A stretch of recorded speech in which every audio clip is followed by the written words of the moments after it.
everyone's looking for the young guy. They're looking for McVay. I think take a shot out Todd Bowles, get him a second shot at head coach, and see if he can do it. I don't think they will. If they don't have Anthony Davis, I'm saying it right now. If Anthony Davis is out for the playoffs, they don't make it out of the first round. It's crazy. And our kids will know how great Tom Brady is because he's going to be playing. Yes, it is 15.0%. That's what the Yankees brought Garrett Cole to do. He was a 6th-round pick. This is a fairy tale story that's being written in front of our eyes. People like to call them their JV team, and they just stole one of their better players. They didn't struggle against the Padres. The Padres didn't really put up a fight in most of the games. Jerry Jones, hope you're listening. Hi, I'm Landon Bowe, and you're listening to Outsiders Opinions with Kevin and Austin. What's up, y'all? Welcome to our NHL Opinions of the Week. We've been pretty positive, just kind of in general. We talked about the Jets and Capitals who are dominating right now. But the team that we thought, I wouldn't be shocked if they were dominating if this was the start of the year. But, Austin, we were pretty high on this team. The Predators are not only the third worst team in the West, but third worst in the league in general after spending tons and tons of money this offseason. Yeah, and they had Jonathan Marchessault. They have Roman Josi before he was obviously put on IR. They have Philip Forsberg, Ryan O'Reilly, Steven Stamkos. I don't even know if I said him already, or Brady Shea as well. I mean, that's starting like the top like 6 guys that I just mentioned: Forsberg, Marchessault, Stamkos, O'Reilly, Josi, and Brady Shea. Seems like an extremely good best 6 players on your roster.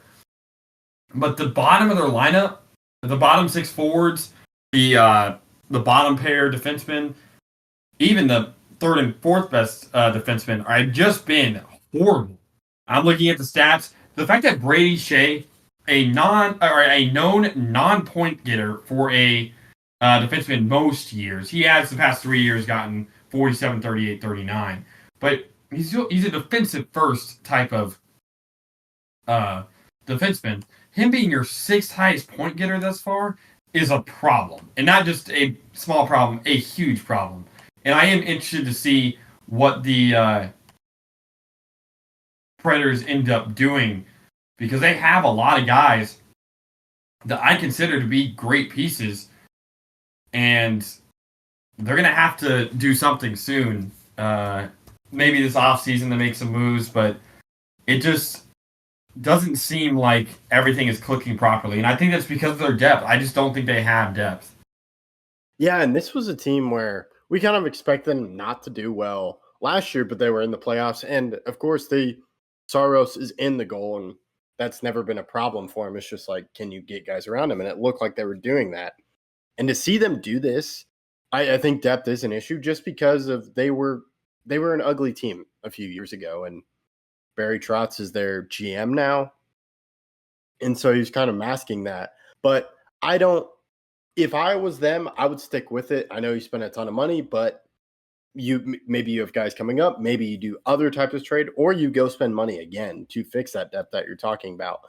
I'm afraid, though, since it's Nashville and just kind of they may go, no, we're going to not do this, trade the guys that they paid a lot of money. I find it very hard they're going to be able to trade those guys. Philip Forsberg's on the roster until 2030, Stamkos 2028, Marchessault 2029, Brady Shea 2031, Roman Josi 2028. I think that they invest in the guys that are further down on the roster, and then you have Ryan O'Reilly at 2027. So all these guys are on for 2 more years at least, at the very least after this, are with them, their core guys that I've mentioned before. So I think that they invest heavily in guys that are going to fill out the bottom of their bench, and not really even the bottom of their bench, just the guys that aren't considered like your best players. So your bottom 6 forwards and your bottom 4 defensemen. So just your top pairing. And I think they could be a solid team at that point because they have a lot of guys that I feel like should be playing on a good hockey team, and that's just not happening.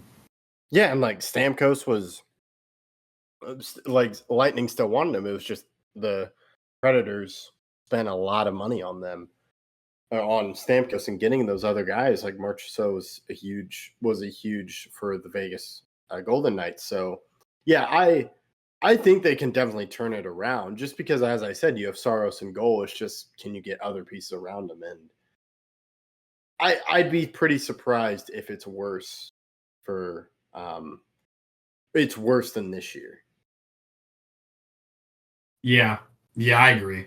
I think that there's greener pastures ahead, and I find it hard to believe that they just throw this all away after one season with all these guys on their roster. I think that they at least run it back one more year, because at that point, Ryan O'Reilly would have one more year left on his contract, so you'd have more concern or more prevalence or more urgency, I should say, moving forward. I do think that they run it back next year with a similar top guys and just a lot more depth. I think in the draft they go for maybe trading draft picks for more depth, or taking guys high in the draft to be on the team extremely quickly.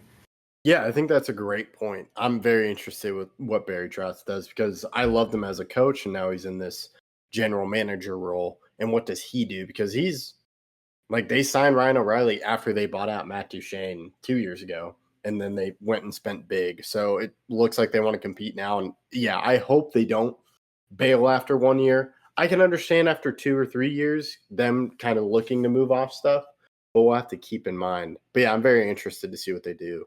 But yeah, just shocking to me, because I'm like, ooh, Nashville's going to be good. And I remember at the beginning they were like, they're not doing well. I'm like, they'll be fine. But they are not, in fact, fine. So yeah, pretty shocking. I'll let you close this one out. Yeah, thank you guys for listening. Please let us know what you guys think about the Predators in future seasons. Obviously, this year is kind of toast, but they could get a high draft pick, and also we believe in their core guys. So let us know what you guys think.